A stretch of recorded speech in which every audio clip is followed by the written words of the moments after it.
Tu sais ce que c'est une plateforme de crowdfunding où on peut faire une cagnotte, comme sur le pot commun ou les cagnottes Litchi. Mais tout ça, c'est le Web 2, c'est les plateformes centralisées, c'est l'internet d'aujourd'hui. Et nous, ce qu'on aime, c'est la blockchain, le Web 3, la décentralisation. C'est pour ça qu'aujourd'hui, je vais te parler du projet Vital Network, une plateforme de crowdfunding décentralisée sur Elrond. Je vais te parler des avantages par rapport à une plateforme centralisée, je vais te parler des détails de ce projet, et c'est un token qui sera bientôt listé, le Vital, sur le Jungle Dex, donc c'est bien que je t'en parle maintenant. Et là maintenant, tu sais ce que tu dois faire. C'est le moment où tu dois t'abonner, où tu peux activer les notifications, tu peux me lâcher un like, et tutti quanti. Ouais, maintenant que je suis revenu d'Italie, je parle en italien maintenant. Bon, en tout cas, si t'aimes bien, tu peux me suivre aussi sur les réseaux sociaux, et voilà, c'est affiché ici, tu connais. J'investis dans les cryptos, pour être riche dans le futur, faire de couilles dans le futal, ainsi soit-il, mon bitcoin et mon couteau.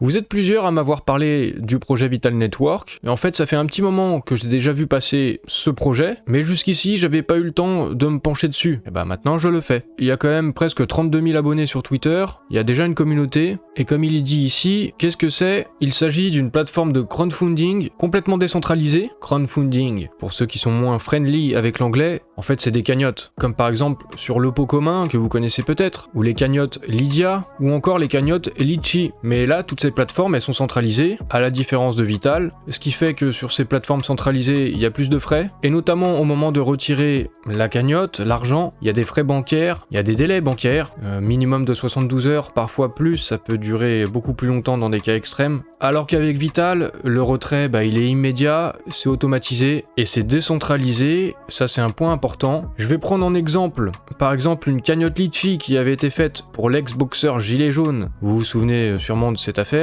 Que vous soyez pour, que vous soyez contre, qu'importe votre avis, le sujet c'est pas le pourquoi du comment, mais plutôt le fonctionnement. Et là en l'occurrence avec une plateforme comme Litchi qui est centralisée, la justice elle a le pouvoir d'annuler la cagnotte, l'État peut intervenir directement et faire un petit peu ce qu'il veut. C'était aussi le cas avec les truckers au Canada, c'était en début d'année 2022, c'était sur la plateforme centralisée de crowdfunding GoFundMe, en soutien aux camionneurs qui avaient je crois encerclé le Parlement à Toronto, et les gens qui souhaitaient soutenir ce mouvement, cette protestation, cette manifestation, ont fait une cagnotte, et ils ont récolté beaucoup d'argent. Là, il s'agit de 5 millions de dollars, je suis pas sûr du montant, mais c'était quand même un montant énorme, et ça a été bloqué par l'État, qui est intervenu. Alors on peut peut-être considérer que la France et le Canada c'est des démocraties, ou pas, que l'État était dans son bon droit, ou pas, mais si on part en tout cas du principe que ça peut arriver dans un système oppressif, où la population n'a pas de liberté, n'a pas de droit, n'a que très peu de moyens de protester face à un pouvoir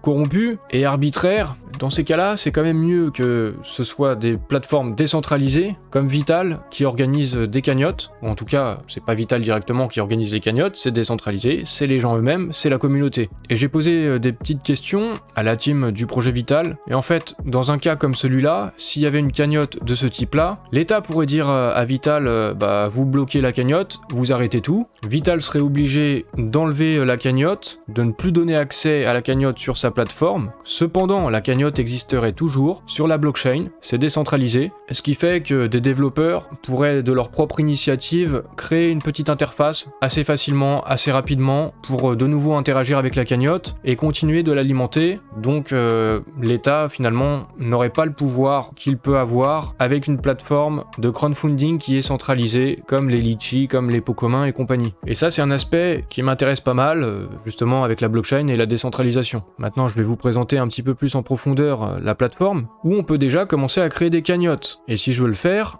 déjà il faut s'authentifier avec son wallet.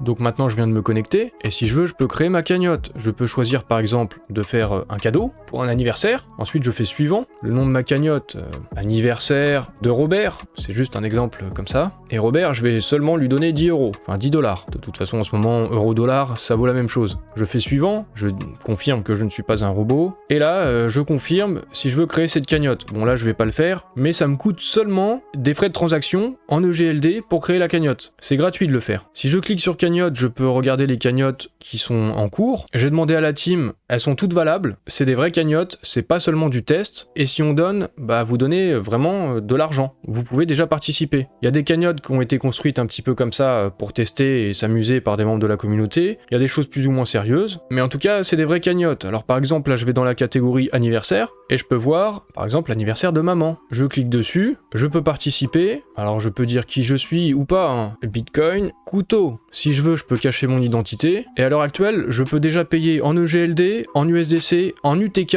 ou en BHAT. Par exemple, en USDC, et si je veux donner à maman 100$ pour son anniversaire et participer à son cadeau commun. Bon anniversaire, maman. Ensuite, je fais valider, et de la même manière, on me demande de signer la transaction. Bon, je vais pas le faire, je vais pas donner 100$ à cette maman que je ne connais pas. Mais voilà comment ça se passe, et puis si l'État veut m'empêcher de donner de l'argent à maman pour sa cagnotte d'anniversaire, comme je vous ai expliqué précédemment, c'est une plateforme décentralisée, donc l'État ne pourra pas m'empêcher de donner de l'argent à ma maman. Bon, c'est pas ma maman, mais on s'en fout, vous avez compris. Mais il y a des cagnottes du coup qui sont vraiment en cours, qui sont très sérieuses, comme par exemple celle-ci, pour un enfant malade, je connais pas la maladie, pinéale muscular atrophie. Sur cette cagnotte jusqu'ici, il y a 1195$ qui ont été récoltés, avec 40 participants. Il y a des commentaires, c'est une vraie cagnotte qui est bien réelle. Donc comme on l'a vu, ça peut servir pour des projets associatifs, pour des projets très sérieux. Ça peut aussi servir pour des cas d'utilisation personnelle, pour des particuliers, pour des anniversaires, pour faire un pot de départ à la retraite de quelqu'un, pour des mariages. Maintenant, je suis sur le site vitalnetwork.io pour en apprendre un peu plus sur le projet en lui-même encore. Déjà, on peut voir la team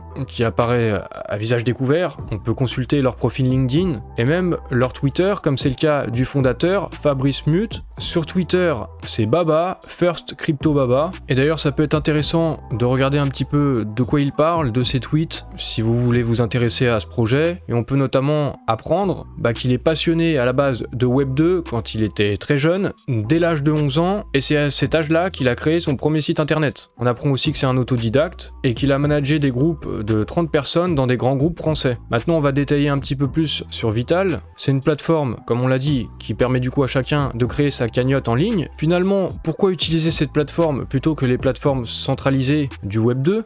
Déjà, comme je vous en ai parlé, la raison qu'il donne, c'est que c'est décentralisé. Il y a des échanges entre des smart contracts et des portefeuilles, des wallets. Le processus, il est 100% anonyme, c'est automatisé. Il y a une petite partie qui parle des dons, parce que c'est un point aussi important, c'est une question que je me suis posée. Cette cagnotte, vu que c'est des cryptos, est-ce que c'est imposable ou pas ? Est-ce qu'il faut le déclarer pour un bénéficiaire d'une de ces cagnottes ? Donc j'ai posé des questions à la team, et moi-même en complément, j'ai un petit peu cherché sur le servicepublic.fr, et en fait, il n'y a pas de loi spécifique qui concerne la crypto et les dons en crypto. Donc en fait, c'est les mêmes lois qui s'appliquent pour les euros, qui s'appliquent aussi aux cryptos. Et là, en l'occurrence, il s'agit d'un présent d'usage, d'un cadeau. Le présent d'usage est réalisé lors d'une occasion particulière, généralement liée à un événement familial, anniversaire, mariage, naissance, réussite d'un examen, peu importe. Sa valeur doit être raisonnable, c'est-à-dire proportionnée au revenu de celui qui offre. C'est assez flou, le montant, est-ce que c'est proportionné ou non, mais ce qu'il faut retenir, c'est que sa déclaration n'est pas obligatoire. Et en tout cas, aujourd'hui, en attendant que la loi évolue et prenne en compte les cryptos, il n'y a rien à déclarer, et il n'y a pas de taxe quand on reçoit un don avec une cagnotte qui est réalisée sur Vital. Toujours sur la question de pourquoi choisir Vital plutôt qu'un concurrent du Web 2, je vous en ai parlé, il y a les frais. Sur la plupart des plateformes, c'est entre 4 et 5%, c'est assez important. Et sur Vital, les frais sont moindres. Et en effet, il n'y a pas de coût pour créer une cagnotte, il n'y a pas de commission à la participation, c'est-à-dire que si vous participez dans une cagnotte et vous mettez par exemple 100$, les 100$ vont dans la cagnotte, il n'y a pas de frais sur ces 100$. Également, un point je pense qui est important de connaître, c'est qu'il n'y a pas d'exposition à la volatilité. Si je donne l'équivalent de 100$ en EGLD aujourd'hui, peut-être que d'ici la fin de la cagnotte, dans 10 jours, dans un mois, le prix de l'EGLD aura baissé ou augmenté. En fait, mon EGLD, mes 100$ vont être convertis automatiquement en stablecoin, en USDC, et ça restera 100$, ce sera fixe. Sinon, ce serait un peu le bordel. Et concernant les frais, voilà comment ça se passe. Il y a deux cas dans lesquels c'est gratuit et il n'y a pas de frais. Par exemple, si la cagnotte est dépensée chez un partenaire de Vital, ils sont en train de travailler sur des partenariats. Pour l'instant, ils sont pas encore dévoilés, mais ils en ont parlé sur Twitter. Ils sont en train d'y travailler afin d'initier des partenariats puissants avec des acteurs majeurs du e-commerce. Un autre cas dans lequel il n'y a pas de frais et que c'est gratuit, c'est lorsque l'on offre la cagnotte, comme pour un anniversaire par exemple. Pour que le bénéficiaire puisse dépenser cet argent comme il le souhaite, soit avec un de leurs partenaires, comme j'en ai parlé juste avant, soit en demandant un retrait sur le wallet du bénéficiaire. Et sinon, il y a les cas aussi où il peut y avoir des frais. Si on récupère les fonds en Vital, il y a seulement 1% de frais On verra un petit peu plus le détail dans le white paper, mais la moitié de ces 1% permettra d'acheter et de brûler du Vital, et donc de participer au modèle économique déflationniste de ce token. Vital, qui est donc le token de la plateforme. Sinon, il est aussi possible de récupérer les fonds en USDC, donc en stablecoin. Là, il y aura entre 2 et 3% de frais en fonction du montant de la collecte. En dessous de $2000, c'est 3%, entre 2000 et $100 000, c'est 2,5% de frais, et au-dessus de $100 000, on passe à 2%. Je me suis renseigné un peu auprès de la team, il sera également prochainement possible de participer aux cagnottes en dehors du coup de l'EGLD, de l'UTK, du BHAT et du Vital, et de l'USDC. Il sera possible de participer directement avec une carte bancaire pour des personnes qui sont hors de la crypto, et également pour les retraits, il sera possible de retirer l'argent en faisant un virement bancaire. Mais là, il y aura un peu plus de frais, c'est normal, c'est dû aux frais bancaires. Revenons à la FAQ, et pourquoi choisir Vital plutôt qu'un concurrent? Également, la blockchain permet une transparence totale, donc en fait n'importe qui est capable de suivre l'argent, savoir où il va et sur quelle wallet, ce qui n'est pas possible avec les plateformes centralisées. En tout cas, les plateformes centralisées d'aujourd'hui qui n'utilisent pas la blockchain. Le token Vital, c'est le jeton de gouvernance, j'en reparlerai aussi dans le white paper, mais ça permettra de voter, il y aura un système de DAO, Decentralized Autonomous Organization, et donc la possibilité de mettre en avant, pour la communauté de Vital Network, des cagnottes, il y aura un bouton de like pour la rendre plus visible. Également, il y aura un cashback, comme on peut le voir dans ce tweet du compte Twitter Vital Network qui date du 9 juillet, toute participation à un projet de collecte de fonds recevra un cashback en Vital, et là il est question d'un cashback de 2%. Donc si je donne $100, j'ai un cashback en token Vital de l'équivalent de $2. Alors actuellement sur vitalnetwork.io, je vous mettrai les liens en description, il est possible d'acheter du Vital. Au moment où je fais la vidéo, ça s'arrête là dans 20 jours, le 31 juillet 2022 bien sûr. Comme il dit ici, il y a un système de parrainage. Du coup, si vous utilisez un lien de parrainage, à la fois le filleul et le parrain recevront 10% de jetons Vital supplémentaires. Du coup, je vous mettrai mon lien de parrainage en description, vous l'utiliserez ou pas, vous ferez ce que vous voudrez. De toute façon, il n'y a pas de conseil en investissement, je vous présente juste des informations sur ce projet, et puis si vous voulez pousser vous-même, vous ferez vos recherches. Vous êtes obligé de rien, vous pouvez juste prendre tout ça pour de l'information et voir comment ça évolue la blockchain, comment ça évolue dans l'écosystème Elrond,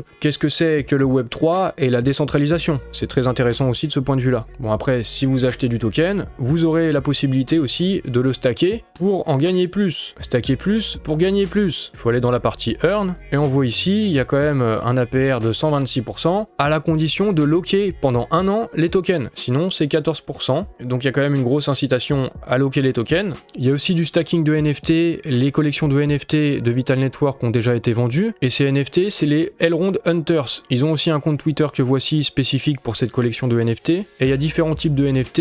Il y a les NFT épiques, mais tout a été vendu, vous ne pouvez plus les minter aujourd'hui, ceux-là. Si vous les stackez, ça vous fait gagner de l'EGLD. Sinon, il y a d'autres types de NFT, et ces NFT-là permettent de gagner du token Vital. Plus vous en stackez, plus vous gagnez des niveaux, c'est un petit système de gamification, et si en plus vous stackez un NFT épique, vos rendements seront multipliés par 3. Mais comme je disais, les épiques, il n'y en a plus, ou alors si, il faut les acheter sur le marché secondaire, comme sur par exemple Dead Rare, mais le prix peut être un peu cher et il n'y en a pas forcément beaucoup. Donc on voit par exemple là un Elrond Hunter Evo de type épique, mais vous regardez le floor price, il est déjà presque, il est à 6-7 EGLD, et on comprend pourquoi vu que ça permet de stacker ces NFT pour gagner de l'EGLD, un token précieux. On va un peu passer au white paper, même si j'ai déjà expliqué pas mal de choses, même si en fait ce white paper il va être mis à jour, la roadmap également va être mise à jour, ça arrivera prochainement, donc il y aura peut-être des informations qui vont peut-être un peu changer, ou des informations nouvelles dans les prochaines versions à venir, et notamment au niveau de la roadmap. Au niveau des projets,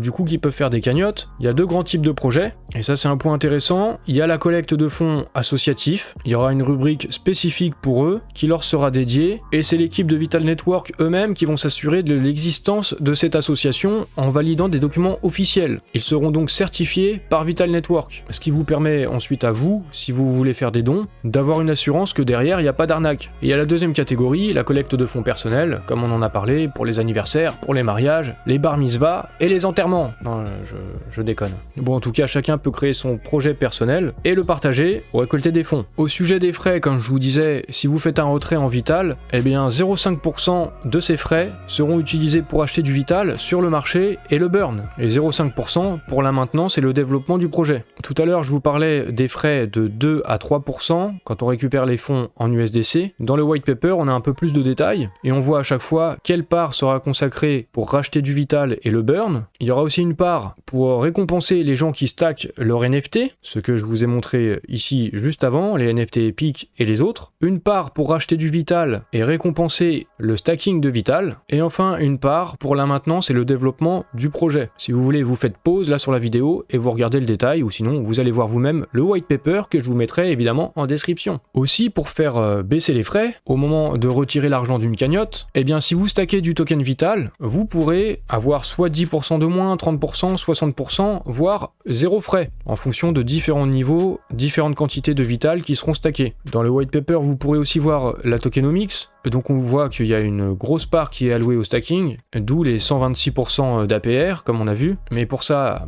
aussi comme on a vu, il faut lock les tokens pendant 1 an. Donc pour être récompensé, ça incite à ne pas vendre le token, et donc essayer de maintenir un prix. Il y a aussi une bonne part qui sera allouée à la liquidité, et sinon c'est plutôt équilibré. On peut voir qu'il y a une part sur le metabounding, je reviendrai là-dessus un peu plus tard. Vous pouvez aussi voir qu'il y a des périodes de lock, de vesting. Par exemple, les fonds pour la team, ils sont bloqués pendant 12 mois. Il y a ensuite 10% au lancement, et ensuite, ils vont récupérer que 10% tous les 6 mois. Au fur et à mesure, les tokens seront libérés et au fur et à mesure, il y aura du burn afin de maintenir un certain équilibre du prix. Je vous ai parlé de la DAO, la possibilité pour la communauté qui possède du Vital de voter. Il y a un autre aspect, pour l'instant, c'en est encore qu'au début, c'est que sur Vital Network, il y a aussi un launchpad de NFT. C'est pas encore très développé, puis le cœur du projet, c'est cette plateforme de crowdfunding décentralisée. Mais il y a une collection qui a été lancée, qui est le mint est en cours. Il s'agit des Elrond Morts, moi je le dis pas forcément bien, ça c'est pas grave, c'est les têtes de l'île de Pâques. Et je vous mettrai en description si vous voulez un peu plus approfondir là-dessus. Et pour mieux connaître le projet, c'est un projet caritatif, ils sont déjà en contact avec l'ambassade du Salvador, ça peut concerner différents sujets comme l'éducation, la nutrition, la santé. Donc on connaît pas encore beaucoup de choses sur ce projet, mais bon, si vous voulez fouiller, vous vous renseignerez vous-même. Comme on peut le voir ici, le mint est possible actuellement, au prix de 0,8 EGLD pour un NFT de cette collection Mwart. On peut payer en EGLD ou en Vital. Si vous payez en Vital, il reste 20 NFT. Si vous payez en EGLD, il en reste 434. Et ça me fait penser d'ailleurs qu'actuellement, il est aussi possible d'acheter des capsules, les Hunter's Caps, qui coûtent 0,5 EGLD. Il en reste 4474. À l'intérieur, il y a un NFT Bot Hunter Evo et il y aura également du Vital dedans. Cependant, ces capsules pourront être révélées et ouvertes, et donc récupérer les NFT et le Vital, qu'à la fin de l'année 2022. Pour terminer, je vais parler d'un point quand même assez important, le listing du token Vital. Je vous mettrai, si vous voulez les détails, cet article Medium en description. Et en gros, ce qui est dit dans l'article, c'est que la team Elrond a décidé que les projets, pour pouvoir être listés sur le Maiar Exchange, devaient avoir fait un KYC durant la pré-sale, et au moment où Vital Network a fait sa pré-sale, c'était pas une condition qui était divulguée, ils ont pas fait de KYC, du coup ils peuvent pas forcément être listés tout de suite sur le Maiar Exchange. La team de Vital Network est en discussion avec la team Elrond, la candidature elle est posée, du coup ce qui est prévu c'est un listing sur le Jungle Dex. Voici le Jungle Dex, je vous en parle aussi dans une autre vidéo, c'est peut-être une vidéo qui sortira après celle-ci ou avant, je ne sais pas. Du coup ce qu'il faut retenir et ce qu'il faut savoir, c'est que le listing aura lieu sur le Jungle Dex le 1er août 2022, ce qui signifie qu'il ne sera plus possible d'acheter du token Vital à partir du 31 juillet, ça va se terminer, donc ici pour l'instant c'est encore possible, d'où le compte à rebours. Et également concernant la pool de stacking du token Vital de 126%, à partir du 31 juillet il ne sera plus possible de le stacker ici et de le lock pendant 1 an, la seule option que vous aurez ce sera à 14% d'APR, donc pour ceux qui ont du Vital c'est un choix à faire là maintenant, qui approche, est-ce que vous lockez ou pas, si oui quelle quantité, mais la dernière possibilité de le faire c'est le 31 juillet. Une information importante vient de tomber, une information de dernière minute, publiée par le compte Twitter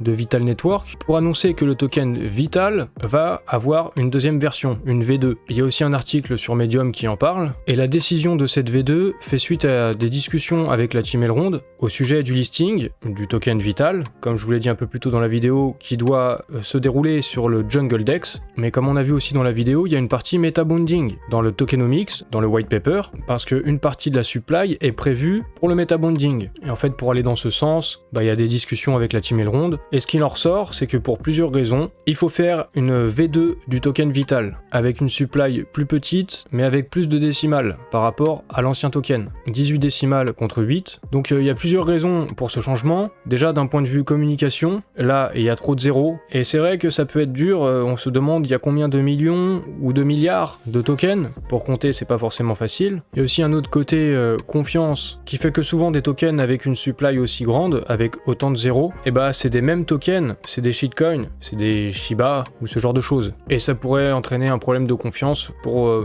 une partie des gens, et il y a aussi un point plus important, une question technique, et notamment pour le listing. Et afin d'apporter de la liquidité, de coupler le token vital avec de l'USDC, et créer une pool de liquidité sur l'exchange, sur le Jungle Dex, eh bien le minimum requis, c'est que un vital soit égal à 0,000001 USDC. Mais pour l'instant, actuellement, un vital est égal à 0, bon je vais pas vous dire tous les zéros, mais vous voyez que ça va pas. Donc ce qui va se passer, c'est pour que les personnes, les holders de vital de la version V1, il va y avoir une migration. Il y a un bouton de migration qui va apparaître sur le site internet vitalnetwork.io. Pour l'instant, au moment où je fais la vidéo, ce bouton n'est pas encore disponible, donc il suffira de cliquer sur ce bouton et de signer la transaction pour faire la migration de la version V1 à la version V2 du token vital. Pour ceux qui stackent du vital et qui ont leur token locké pendant un an, et là pas de problème parce que le bouton de migration va rester disponible indéfiniment, et donc le jour où les tokens seront débloqués, donc dans un an ou moins, il sera possible de faire la migration directement avec le bouton de migration pour passer à la version V2. Et du coup, à propos du listing du vital sur le Jungle Dex qui doit avoir lieu le 1er août 2022, pour l'instant la date ne change pas, la team de Vital Network va bosser et il est possible qu'ils aient besoin d'un peu plus de temps, du coup que la date du 1er août soit décalée. Mais si c'est décalé, ça devrait pas être non plus trop longtemps après cette date du 1er août. Je vous mettrai l'article en description si vous voulez voir tout le détail et lire vous-même. Et donc voilà pour cette information de dernière minute.